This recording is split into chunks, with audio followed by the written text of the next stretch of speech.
अस्सलाम वालेकुम दोस्तों, उम्मीद करता हूँ आप सब खैरियत से होंगे। आज मैं आपके साथ ऐसे मुल्क की हिस्ट्री शेयर करूँगा जिसका जिक्र सुनकर आज भी हमारे बुजुर्गों की आंखें नम और दिल खून के आंसू होता है। मुल्क का दायां बाजू इंडिया के पार 2000 किलोमीटर के फासले पर था। मशरकी पाकिस्तान ने इंडियन फोर्सेस की मदद से अलहदगी हासिल कर इस मुल्क को बनाने वालों के साथ क्या हुआ, अगर आप ये सब जानना चाहते हैं तो आओ मेरे नाथ। मज़ीद आगे बढ़ने से पहले अगर अभी तक आपने हमारा चैनल सब्सक्राइब नहीं किया तो चैनल को सब्सक्राइब कर लें ताकि आने वाली हर वीडियो का नोटिफिकेशन आप तक बाकायदा पहुंचता रहे। जी तो दोस्तों, मैं बात कर रहा था बांग्लादेश का, पीपल्स रिपब्लिक ऑफ बांग्लादेश। बर्रे सगीर में शमाल मशरिक में वाक़या जनूबी एशिया का वस्ती मुल्क है। इस मुल्क का ये नाम दो अल्फाज बंगाल और देश से निकला है। देश का मतलब है सरजमीन और बंगला बंगाली से लिया गया है, यानी बंगालियों की सरजमीन। 16 दिसंबर 1971 वो दिन था जब इस्लामी जमहूरिया पाकिस्तान के नाम से पहचाना जाने वाला खित्ता अवामी जमहूरिया बांग्लादेश बनकर नई शनाख्त इख्तियार कर गया। सब्ज़ हिलाली परचम का निस्फ सब्ज़ होकर इसमें चांद सितारे की जगह सुर्ख खून आलूद सूरज ने ले ली। बांग्लादेश का ज़्यादातर हिस्सा खलीज बंगाल के घेरे में है और इसमें 700 दरिया बहते हैं। 8046 किलोमीटर आबी रास्तों और गुज़रगाहों का देश है। ये मुसलमान अक्सरियती आबादी का एक दरियाई मुल्क है। इसमें अनगिनत जजीरे, सदाबहार जंगलात, यहाँ कदीम तजारती रास्ते और शहर पाए जाते हैं। इस मुल्क का कुल रकबा 1,47,500 मुरबा किलोमीटर है। रकबे के लिहाज से ये दुनिया का 92वां बड़ा मुल्क है। आबादी के लिहाज से इस मुल्क का शुमार दुनिया के बड़े ममालिक में होता है। इस मुल्क की आबादी 16.5 करोड़ है। ये जनूबी एशिया का 5वां और दुनिया का 8वां बड़ा मुल्क है। एक अंदाजे के मुताबिक 1 मुरबा मील के इलाके में 1900 अफराद रिहाइश पजीर हैं और कहीं कहीं आबादी की अक्सरियत के बायस 1 मुरबा मील में 3000 अफराद तक पहुंच जाती है। ये मुल्क भारतीय रियासतों में घिरा हुआ है। बांग्लादेश के मगरिब में भारतीय रियासत बंगाल है, शुमाल में असम और मशरिक में त्रिपुरा और भारतीय इलाके हैं। जनूब मगरिब में सरहदें बर्मा से मिलती हैं और जनूब में खलीज बंगाल का साहिल है। दुनिया का 5वां बड़ा बॉर्डर बांग्लादेश जो 3 अतराफ से भारत से मिला हुआ है। इंडोनेशिया और पाकिस्तान के बाद ये तीसरा बड़ा इस्लामी मुल्क है। इसका दारुल हुकूमत ढाका है। ढाका मुल्क का सबसे बड़ा आबादी वाला शहर है। इसकी आबादी 1.5 करोड़ है। ये गंजान शहरों में 10वें नंबर पर है। यहाँ आपको खूबसूरत नक्शो नगार की मस्जिदें नज़र आएंगी, इसलिए इसको मस्जिदों का शहर भी कहा जाता है। चिट्टागोंग इसकी बहुत बड़ी बंदरगाह है। इससे सालाना अरबों डॉलर रुपए का कारोबार होता है। और खलना एक सनती शहर है, मुल्की एक्सपोर्ट में अहम किरदार अदा कर रहा है। पाकिस्तान में चंद बरस पहले मुल्क में जब तवानाई का बहरान आया तो बहुत से सनतकार अपनी सनतें और कारोबार बांग्लादेश ले गए, जहाँ बांग्लादेशी हुकूमत ने वेलकम के तौर पर टैक्स और बिजली में काफ़ी छूट दी। वहाँ के लाखों अफराद को रोज़गार मिला। बांग्लादेश में बहुत सी कौमें और नस्लों के लोग आबाद हैं। एक ख्याल ये भी है कि यहाँ आबाद होने वाली अवलीन कबाइल में ऑस्ट्रेलिया की सरजमीन से आए और गोरी रंगत के हामिल थे।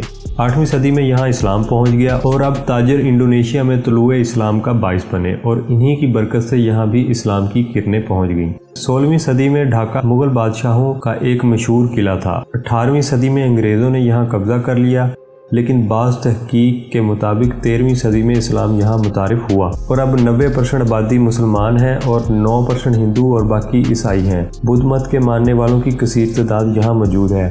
बांग्लादेश आम बरामद करने वालों में से सरे फरिश्त ममालिक में 9वें नंबर पर है। हर साल 11.5 लाख टन से ज़ायद आम पैदा होते हैं। मुल्क में करप्शन एक नासूर है। बांग्लादेश करप्ट तरीन ममालिक में 14वें नंबर पर है। हर साल 2 लाख से ज़ायद अफराद बेघर हो जाते हैं। इस वक्त मुल्क का 10% रकबा सतह समंदर से नीचे है और साइंटिस्ट का कहना है कि 2050 तक मुल्क का 60% रकबा पानी में डूब जाएगा। इसलिए आज यहाँ पानी में तैरते स्कूल तेज़ी से मकबूल हो रहे हैं जो कश्तियों में बनाए जाते हैं। जनूबी एशिया के 3 बड़े दरिया बांग्लादेश से गुजरते हैं, जिनमें गंगा, मंगना, ब्रह्मपुत्रा शामिल है। भारत का मुकद्दस दरिया गंगना जमुना भी इसी मुल्क से निकलता हुआ भारत में जाता है। बांग्लादेश को अगर मौसमों का शहर कहा जाए तो बेजा ना होगा।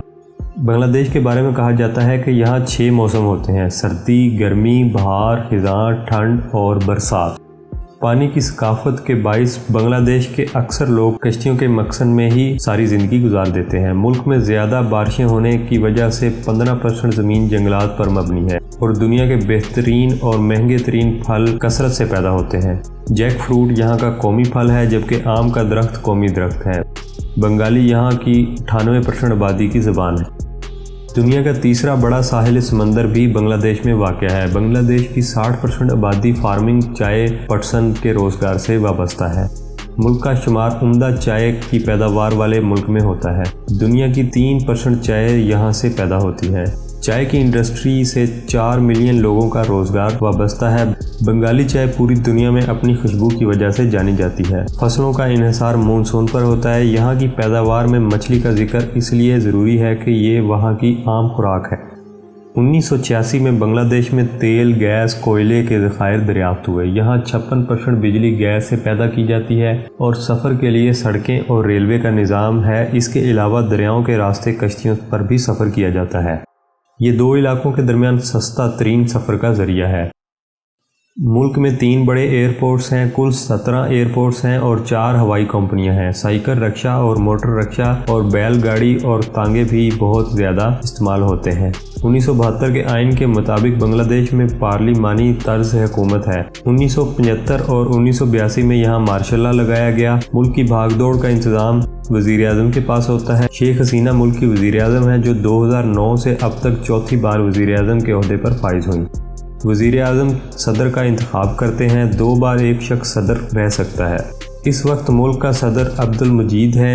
ملک کو ڈویژن، صوبے، مرکز اور ضلعوں میں تقسیم کیا ہوا ہے۔ ملک میں 600 سے زائد کالجز ہیں۔ زیادہ تر ڈھاکہ یونیورسٹی سے الحاق شدہ ہیں۔ ملک میں 37 پبلک یونیورسٹیاں ہیں اور 90 کے لگ بھگ پرائیویٹ یونیورسٹیاں ہیں۔ کبڈی بنگلہ دیش کا قومی کھیل ہے، لیکن کرکٹ کو زیادہ شہرت حاصل ہے۔ بنگلہ دیش نے پہلا ورلڈ کپ 1999 میں کھیلا۔ 2000 میں ٹیسٹ اسٹیٹس ملا۔ بنگلہ دیش کے افراد کی اوسط عمر 52 سال ہے۔ ملک کا GDP $791 ملین ہے۔ بنگلہ دیش کا ٹائم پاکستان سے 1 گھنٹہ اور بھارت سے آدھا گھنٹہ آگے ہے۔ ملک کا ڈائلنگ کوڈ +880 ہے اور انٹرنیٹ ڈومین نیم BD ہے۔ ملک کی 30% آبادی غربت کی لکیر سے نیچے کی زندگی گزار رہی ہے۔ اس کی اہم وجہ لٹریسی ریٹ ہے، جو بہت کم ہے۔ 2014 میں شرح تعلیم 66% تھی، جو اب بڑھ کر 52% تک چلی گئی ہے۔ بنگلہ دیشی چاول بہت شوق سے کھاتے ہیں، جیسے ہمارے ہاں گندم کھائی جاتی ہے۔ اس کے علاوہ دال سبزیاں بھی شوق سے کھائی جاتی ہیں۔ اگر یہاں کی تاریخ سے پردہ اٹھایا جائے تو 1947 میں جب تقسیم ہند ہوئی تو مسلم اکثریتی والے علاقے پاکستان میں شامل ہو گئے۔ اس خطے کا نام مشرقی پاکستان اور مغربی پاکستان تھا اور یہ اسلامی دنیا کا سب سے بڑا ملک تھا۔ مشرقی اور مغربی پاکستان کا فاصلہ 1600 کلومیٹر تھا۔ نسلی امتیاز، حکمرانوں کی نااہلی اور دشمنوں کی دشمنی اس سانحے کی وجہ بنی۔ شیخ مجیب الرحمان صوبہ بنگال میں پیدا ہوئے۔ قیام پاکستان کے بعد اس نے ڈھاکہ یونیورسٹی میں قانون کے شعبے میں داخلہ لیا، لیکن 1959 میں ان کو کالج سے نکال دیا گیا۔ اس پر الزام تھا کہ اس نے درجہ چہارم کے ملازمین کو یونیورسٹی کے خلاف احتجاج پر اکسایا ہے۔ پھر دشمن نے ان کی خوبی سے فائدہ اٹھایا۔ صدر یحییٰ خان نے 1970 میں الیکشن میں مغربی پاکستان کی 162 اور مشرقی پاکستان کی 132 سیٹیں تھیں۔ مشرقی پاکستان کی آبادی زیادہ تھی۔ شیخ مجیب الرحمان نے مشرقی پاکستان سے کلین سویپ کیا، 162 میں سے 160 سیٹیں جیتی اور مغربی پاکستان سے پیپلز پارٹی کے سربراہ ذوالفقار علی بھٹو نے 81 سیٹیں حاصل کی۔ ملک کا وزیر اعظم مجیب الرحمان کو ہونا چاہیے تھا، لیکن ذوالفقار علی بھٹو ایسا نہیں چاہتا تھا۔ یحییٰ خان نے قومی اسمبلی کا اجلاس بلایا، لیکن ذوالفقار علی بھٹو نے اپنے ارکان اسمبلی کی اجلاس میں شامل ہونے پر ان کی ٹانگیں توڑنے کی دھمکی دی اور نعرہ لگایا، ادھر تم ادھر ہم۔ 16 دسمبر 1971 کو بنگلہ دیش پاکستان سے علیحدہ ہو گیا۔ دنیا میں ملک ٹوٹتے بنتے رہے، لیکن ہسٹری میں پہلی دفعہ ایسا ہوا کہ ملک توڑنے والوں کا انجام ایک جیسا اور بہت ہی بھیانک ہوا۔ یہ سب ملک کے طاقتور ترین حکمران تھے، ان کے اپنے ہی محافظوں نے ان کی جانیں لے لی۔ 1 سال بعد یحییٰ خان ایک قیدی کی موت مر گیا۔